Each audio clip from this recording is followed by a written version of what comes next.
Raise your glass. They say that good guys finish last. Well, if he has anything to say about it, Lesesne of Troy will have the last laugh. Pull up a seat, lad. Let me lecture you a legend. A tale of too many cities, so let's go back to the beginning. A long time ago in South Carolina, far away, way before winning. A legacy of Colombian football in his blood, no, not the country, his birth city. Third generation of Troy is his namesake. He played Papa proud. Out in these FIFA streets of life, he vanquished success at every level, so who's the boss now?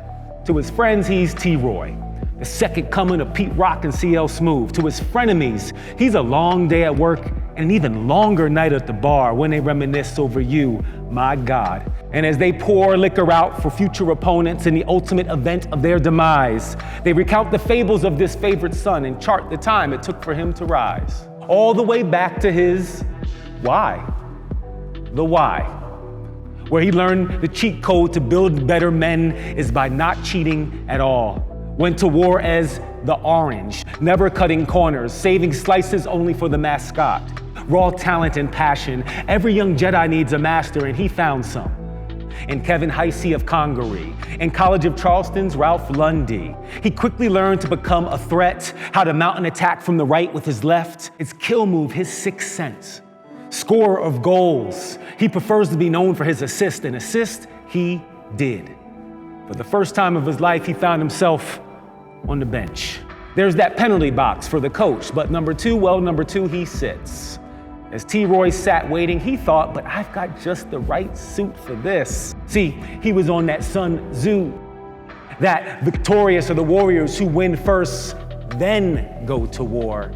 He was already good without the spoils, already a queen in his corner, his future daughter, soccer royalty, and also that book that Lucas Cash purloined if he ever gets it back. But finally, after 13 lucky years as an apprentice, being passed over for countless head coaching vacancies, okay, 5, but who's counting?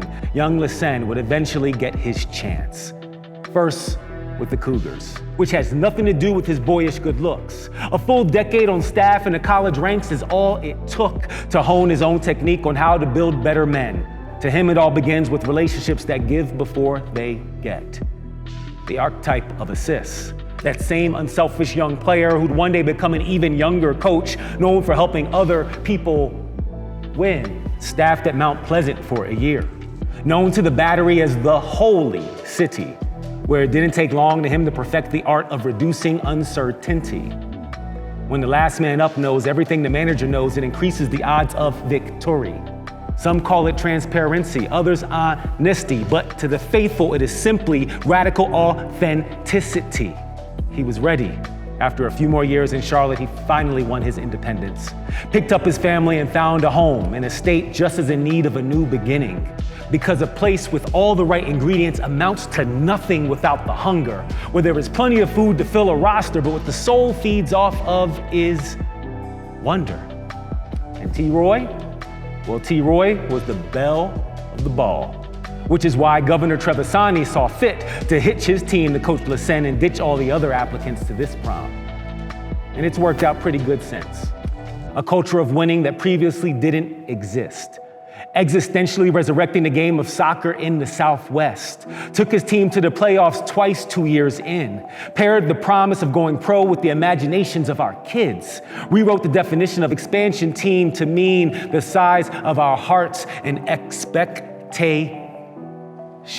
With dichos like victory favors the patient.